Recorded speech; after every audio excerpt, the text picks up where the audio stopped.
Carpal bones जो है x ray पे हमें जब नज़र आती हैं, उनका आपको पता होना चाहिए कि कौन से ईयर पे कितनी कार्पल बोन्स हमें नज़र आती हैं, और वो देख के हम लोग अप्रॉक्सीमेटली या 95% तक एग्जैक्ट बता सकते हैं इस बच्चे की एज कितनी है। ठीक है। अब जिस तरह कैपिटेट और हेमेट जो है वो तकरीबन कहते हैं कि 0.5 ईयर्स से लेके स्टार्ट होना शुरू हो जाती है, और 1 ईयर पे अभी 2 डॉट्स नज़र आने शुरू होते हैं। कैपिटेट और हेमेट जो है वो अपीयर हो जाती है फर्स्ट ईयर पे इस तरह से। ठीक है, ये नज़र आती हैं 2 बोन्स। आपको अगर नाम आपके ये ज़रूरी नहीं कि आप नाम बताओ, आपको ये बोन देख के एज कैलकुलेट आनी चाहिए कितनी होगी। तो अगर ये एक्सरे आपके सामने पड़ा हुआ है तो आप अप्रॉक्सीमेट कितनी एज बता सकते हो उसकी? 1 to 2 ईयर्स। ठीक है, फर्स्ट ईयर में जाके 2 कार्पल बोन हमें इस तरह नज़र आ रही होती हैं, फिर 2 ईयर्स तक वो 2 ही रहती हैं। तो आप इसकी एज क्या बता सकते हो कि 1-2 ईयर से नीचे 1 से 2 ईयर्स है। ठीक है, ये देखो capitated hamate during first year of life, फिर वो 2 साल तक 2 बोन्स यूज की। देन ये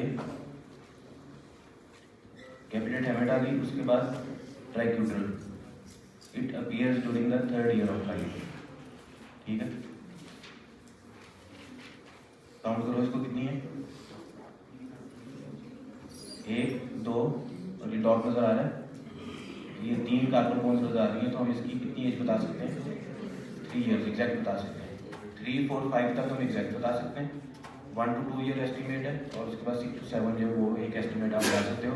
अलॉन्ग विद दिस बाकी अगर कोई डाटा स्टडी करना हो, उसका डेंटल डाटा होता है, बच्चे की लैंडमार्क्स होते हैं, वो साथ एस्टिमेट होता है। इसके ये तो मैं आपको एक्सरे दिखा रहा हूँ ना अभी करंटली, या फिटनेस के मैंने एक्सरे दिखाए थे, उसमें बाकी चीज़ें हम कंबाइंड स्टडी करते हैं सारी एज एस्टिमेशन के लिए। तो ये एक्सरे के हिसाब से मैं आपको बता रहा हूँ कि इसकी कितनी एज है। 3 कार्पल बोन्स आर विजिबल, तो इसको हम कहेंगे इसकी एज है 3 ईयर्स। अच्छा, ये इसको मिक्स नहीं करना साथ, ये रेडियस का पार्ट है, सिर्फ हमने इधर सेंटर में देखना है।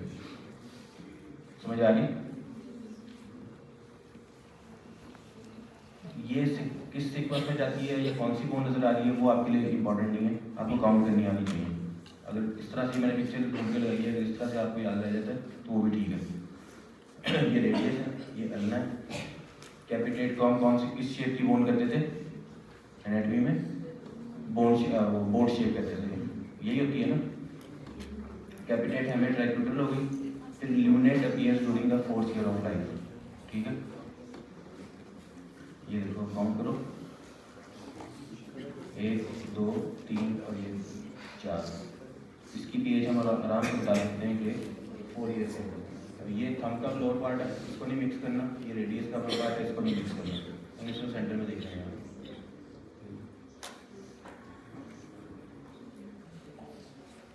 क्या करना है?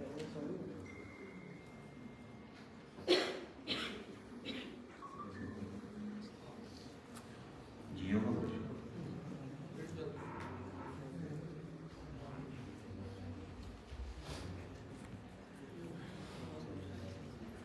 ठीक है, यहाँ तक होगी। उसके बाद scaphoid develops in 5th year of childhood age, ये वाली जो मोस्ट लेटरल बोन। 1, 2, 3, 4 और ये 5, 3, 4, 5। ये रेडियस का पार्ट है, ये थंब का पार्ट है। समझ आ रहा है कैसे कैलकुलेट करना? ये भी लैब में भी लगे हुए हैं, आप लाइव एक्सरे भी करा के देखो। अगर कभी आप हॉस्पिटल जाओ पड़े हो वो भी आप देख सकते हो।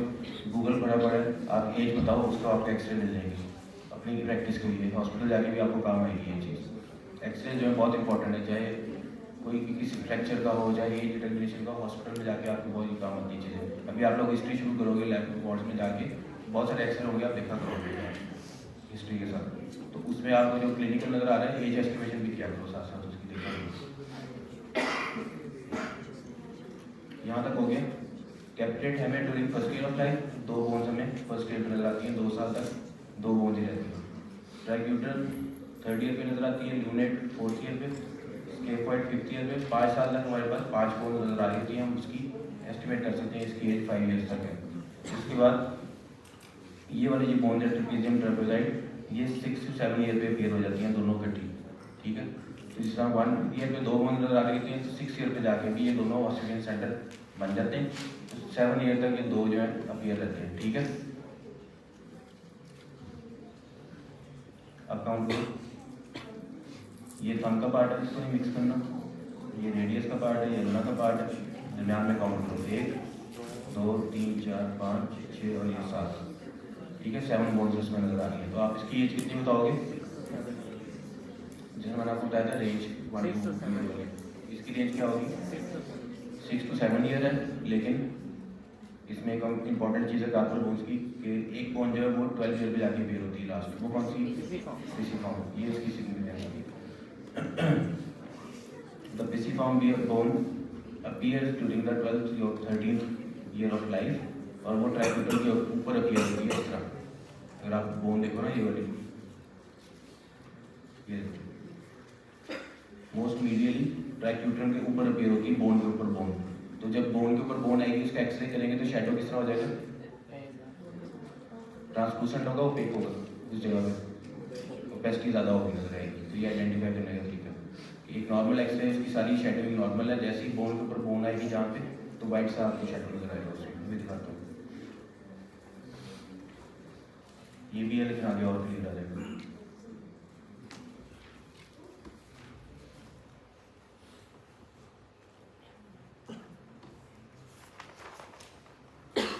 ये यहाँ पे ये पिसिफॉर्म अपीयर हुई भी, और वो डबल शेडो नजर आ रहा है क्योंकि पिक्चर्स हैं, इस पर इतना क्लियर नहीं होगा। एक्सरे पे जब आप देखोगे आपको पूरा क्लियर नजर आता है मार्जिन। ये सारों की डेंसिटी बराबर होती है, इस जगह पे डबल वाइट शेडो नजर आ रहा है।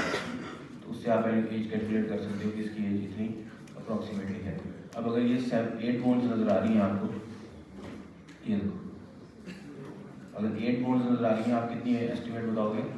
अब यहाँ आपने क्या देखना है, जो मैंने आपको वो लैंडमार्क पॉइंट बताए थे क्लास पढ़ाते हुए,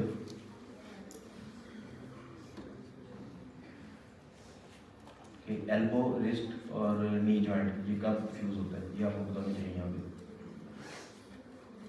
ये मैं आज शेयर कर दूंगा आप लोगों के साथ। ये लैंडमार्क्स जो है ना, ये 15, 16 और 18 वाला, ये आपको मैंने बताया था फिंगर टिप्स होना चाहिए। तो कार्पल बोन्स आपको नजर आ गई, 8 नजर आ रही है पिसिफॉर्म तक। तो कितनी एज है? 12 ईयर्स। फिर आपने कौन सा एरिया देखना है फर्दर एस्टिमेशन के लिए? रिस्ट, उसकी रेडियस और अल्ना, कि रेडियस और अल्ना का अपर एंड फ्यूज है कि नहीं है। ठीक है, वो जो लाइन होती है उसको क्या कहते हैं? फ्यूजन लाइन जो होती है, एपिफिजियल लाइन, जो एंड्स को लॉन्ग बोन के साथ कनेक्ट करती है, ताकि वो शो करे कि बोन फ्यूज हो चुकी है कि नहीं। एज उसकी हम कैलकुलेट कर सकते हैं। 18 to 20 ईयर्स में all epiphyses at wrist, knee, crest of ilium, lateral end of clavicle ये फ्यूज हो जाते हैं। तो अगर पिसिफॉर्म अपीयर है,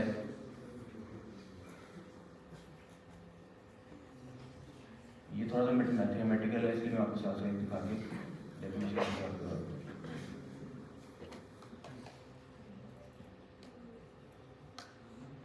अगर पिसिफॉर्म अपीयर हो चुकी है, उसके बाद हमने ये एरिया देखना है रिस्ट का, रेडियस और अल्ना फ्यूज है कि नहीं है। इसमें क्या नजर आ रहा है?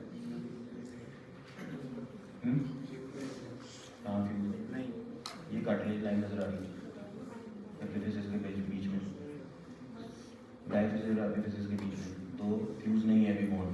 तो इसकी एज कितनी है एस्टिमेट आप बताओगे? 12 से 18, 18 से नीचे 12 से 18 से आप एज लिमिट बता दोगे। मेजॉरिटी इसने नहीं अटेन की हुई। ठीक है, बच्चा मेजर नहीं है। तो ये एक्सरे इस तरह का जो होता है, ये हमें उसकी इनोसेंस शो करने के लिए लोग करवाते हैं। ये जो केसेस बहुत सारे रिसेंट हुए, जो मैंने उसमें भी आपको एग्जांपल दिया थी, DHA वाला। कराची में एक लड़कों ने एक दूसरे को लड़ाई हुई थी, तो उसने शायद मुझे तो ही था कि उसने कत्ल किया था। उसको इसी बेस पे वो प्ली थी कि ये माइनर है। उसके एक्सरेज हुए, सारा कुछ हुआ, और जो भी हुआ लंबी स्टोरी है, लेकिन उसको छोड़ दिया गया था माइनर कह के, इस बेस पे बोर्ड स्टडी उसकी कर रही। तो ये इसकी सिग्निफिकेंस होती है क्लिनिकल। ठीक है, ये कुछ एक्सरेज हैं आपके यहाँ लैब भी पड़े हैं, इससे भी आप देख के बता सकते हैं। इसकी कितनी है? 1 2 3 और ये 4। इसमें 1 2 3 4 और ये 5। बीच में ये एक्सरेज पुराने हैं, तो आपको ये शेडो क्योंकि मैंने डार्क किया हुआ उसको कंट्रास्ट बढ़ाया हुआ उसकी वजह से आपको ये नजर आने लगे। ये दो छोटे सेंटर, इसमें 1 2 3 4 5 6 7 6 to 7 ये रेडियस देख लो, ये अलग नजर आ रहा है, आम का पार्ट अलग नजर आ रहा है। इसमें जो भी मैंने बताया था आपको पॉइंट, शाबाश, ये देख रहे हो आप, शेडो फर्क हो गया ना यहाँ पे, बोन के ऊपर बोन आई हुई है और ये अभी तक फ्यूज नहीं है 12 to 18। ये फ्यूज होगा अगर तो इस तरह पूरी डेंसिटी बराबर होगी, तो फिर आप इसकी बता सकते हो कि रिस्ट के हिसाब से इसकी एज 18 है, हम बाकी एरिया भी एस्टिमेट करेंगे।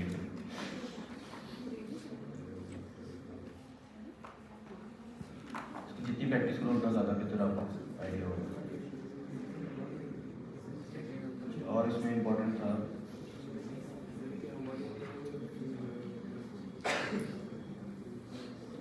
ये हिप बोन जो होती है, हिप बोन का मैंने आपको बताया था कि 3 पार्ट्स होते हैं ना, इलियम, स्केम और प्यूबिस।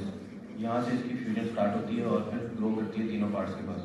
तो ये कार्टिलेज जो ट्राइरेडियल कार्टिलेज ऑफ एस्टेबुलम ये फ्यूज होती है 15 to 16 ईयर्स में, ठीक है। जब फीमर इसके साथ फ्यूज होता है, फीमर का हेड और ये दोनों को हमें देखना होता है।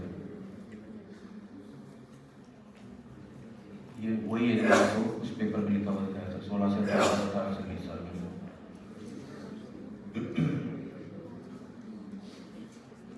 इसके ट्यूब्रोसिटी 22 ईयर्स पे फ्यूज होती है। Medial and of clavicle 22 to 23 पे फ्यूज होता है। ये वाले लैंडमार्क एरियाज हैं जो वाइवा में पूछ सकते हैं या कोई अगर सिनेरियो आ जाए उसमें भी लिखा हुआ हो सकता है। फिर एडल्ट प्लस ओल्ड एज का मैंने बताया था, कौन सा एरिया देखते हैं,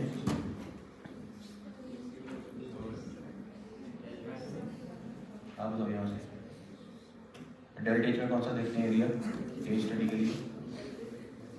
हाँ वो भी हो सकता है। और ये तो हो गया 18 से 20 साल तक हो गया ना, 20 के चलो 25 साल तक सारी फ्यूज हैं, सारे लॉन्ग एंड जो है बोन के वो फ्यूज हैं। हमें पता लग गया इसकी एज जो है वो 22 प्लस है, बोन सारी फ्यूज हैं। अब हमने एडल्ट एज उसकी एस्टिमेट करनी है कि एडल्ट उसकी एडल्ट के अंदर हम कौन सा एरिया देखेंगे? स्टर्नम और वर्टिब्रा भी देख सकते हैं, लेकिन मेन होता है आपका स्टर्नम एरिया और स्कल सुचर्स, ठीक है। स्टर्नम में क्या देखते हैं, कितने पार्ट्स होते हैं स्टर्नम वाले एरिया के? जो रिब्स अटैच होती हैं आगे साथ, सबसे ऊपर क्या होता है? मैंडिबुलर स्टर्नम है, फिर उसकी बॉडी नीचे सिफर स्टर्नम का जॉइंट होता है, ठीक है। इनकी अलग अलग एजेस हैं, ये एडल्ट से ओल्ड एज तक जाके फ्यूज होती हैं, इजीली नजर आ जाती है। स्टर्नम का आपने गायनी में उसमें गायनी कह रहा हूँ, एम्ब्रियोलॉजी में पढ़ के आए हो किस तरह फ्यूज होती है, कितने पार्ट्स में स्टार्ट होती है डेवलप होना और फ्यूज होना?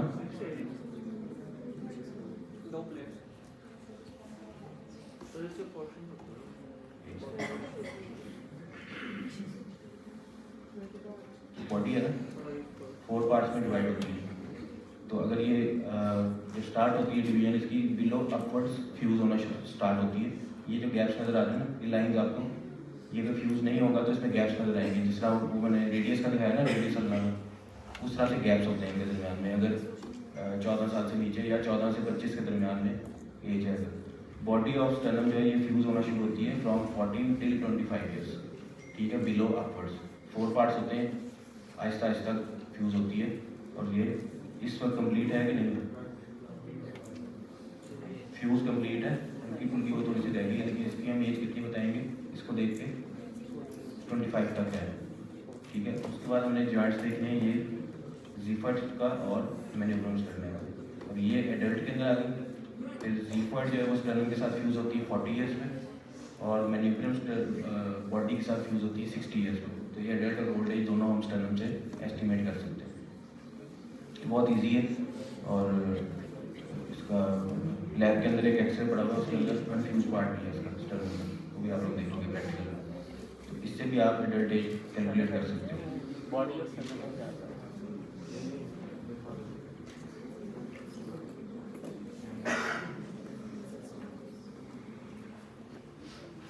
ये कट करके पोर्शन रखा हुआ है, ये कम्प्लीटली फ्यूज है, इस तरह से कम्प्लीट फ्यूज होती है। अगर यहाँ पे गैप्स होंगे इसका मतलब वो फ्यूज नहीं है स्टर्नम। ये जो मैं आपको बता रहा था अभी कि ऑल एपिफिसिस अगर फ्यूज होंगी तो person age is above 25 years, ठीक है। ये सिर्फ बोन चल रही है, इसके साथ साथ अगर एज एस्टिमेशन हो तो वो टीथ को भी हम लोग देखते हैं, प्रैक्टिकल में करोगे। टीथ है, उसकी जनरल अपीयरेंस है जो मैंने भी आपको बताया था, प्यूबर्टी चेंजेस हैं, फिर सिनाइल चेंजेस होती हैं, ये सारी चीज़ें एज एस्टिमेशन के अंदर हम लोग करते हैं।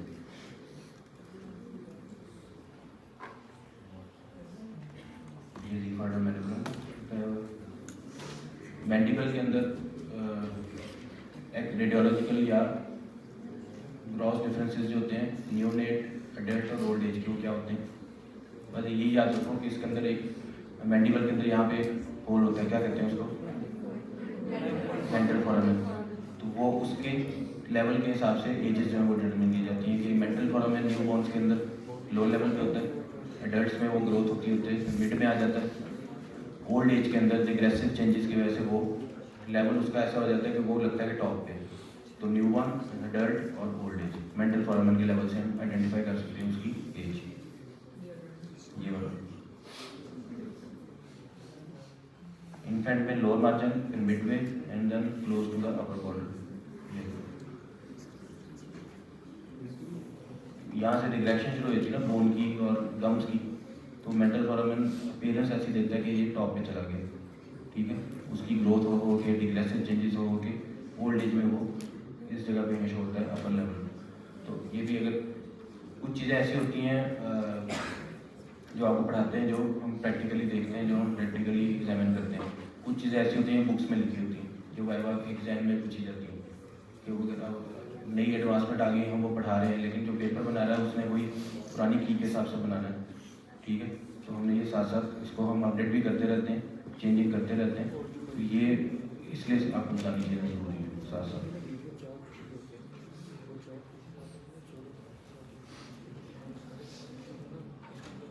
ये भी टीथ आपने पढ़ा नहीं है, लेकिन इस तरह से क्वेश्चन आ जाता है, ऐसे ये कोई और सिनेरियो हो सकता है कि डेंटल सर्जन के पास गया है, उसने एज एस्टिमेशन के लिए गया है, तो उसका क्राइटेरिया क्या है, जिस टाइप से मेथड वो टीथ आप पढ़ोगे तो उसमें आएगा, name the criteria that is more significant in this, what is Haase's rule and is significance. ये पॉइंट है 3 नंबर का, 2 नंबर का, 5 नंबर का, इस तरह से क्वेश्चन आ सकता है। ये जो डेंटल वाला है ना, भी आपने पढ़ा नहीं, इससे रिलेटेड कोई भी इस तरह का क्वेश्चन हो सकता है कि एज एस्टिमेशन के लिए आया है तो चाइल्ड अब्यूज से रिलेटेड हो सकता है, चाइल्ड स्कूल एडमिशन से रिलेटेड हो सकता है, क्रिमिनल रिस्पॉन्सिबिलिटी से रिलेटेड हो सकता है, इस तरह का सिनेरियो आ जाता है इसमें, ठीक है, या उस में आ जाता है क्वेश्चन।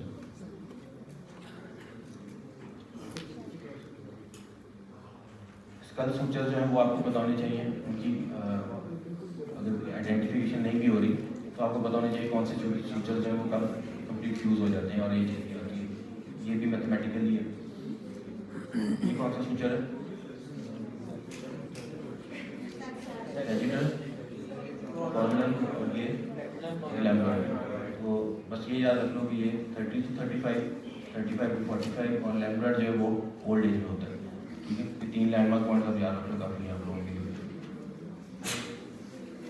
ये उसका टेबल है।